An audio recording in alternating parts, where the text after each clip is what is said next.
happy to be back in this gym? We spent a lot of time here. This is my 17th year in the league, and I've come here every one of my 17 years when we have a Clipper-Laker trip, and good to be back. And looking over the tape from the Warriors game, were there other things that jumped out that maybe you didn't see fresh in the moment that could have been exacerbated by how talented of a team it was? I mean, you just reminded of the margin of error against that team is tiny. You know, it's a 2-point game in the middle of the third period, and as a team, we're playing well. Ben and Joel really, you know, they did some really good things defensively, but it's not like they were putting out the numbers that they had been used to.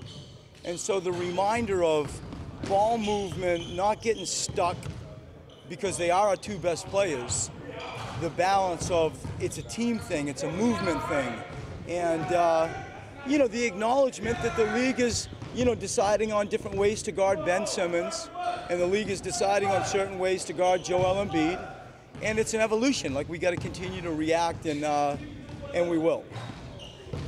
What's your approach when you look at the Clippers tonight? I mean, I get so much time for Doc, Blake Griffin, accolades and accomplishments for a reason. DeAndre is a veteran. Those two guys have been playing so well and so long with each other. I'm a personal fan of Lou Williams. I just can't believe he scores still like he scores. He really can score the ball. And you give credit to Austin, you know, like he plays with a motor, he's up and down. And so you just recognize that they're dangerous. They've got a good team, and you know, we're trying to find some winning ways again. Did you, just from following JJ throughout his career, did you notice any evolution to his game, particularly while he was with the Clippers during that stint, or just, you know, skills that could be accentuated while other talent around him grew too? He was more than a shooter. He was a mover. His motor was incredible. And, you know, because he's always being so closely guarded and chased, his ability to curl cut and play catch-go game and, you know, have a little bit at the rim and floaters. I'm reminded of my days guarding him in Orlando. I think he's a above average and improving, to a point very good at times, pick and roll player.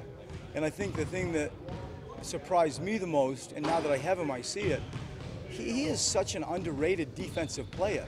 When you start studying the analytics and the metrics, of which there are many, he shines. He really comes out to be a very, very competent, capable defensive player.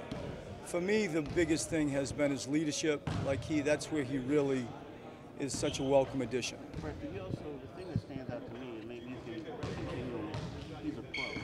You know what I mean? Like, there's been guys who've been around for years, but the way he carries himself is like in a professional manner.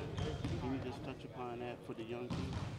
I mean, we're so driven nowadays by sports science, and where sports science and coaches collide of, you know, you want to work.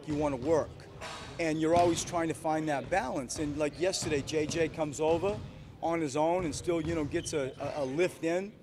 You know, we're mindful of going repetitive days. Yesterday was a day off, and he can't help himself.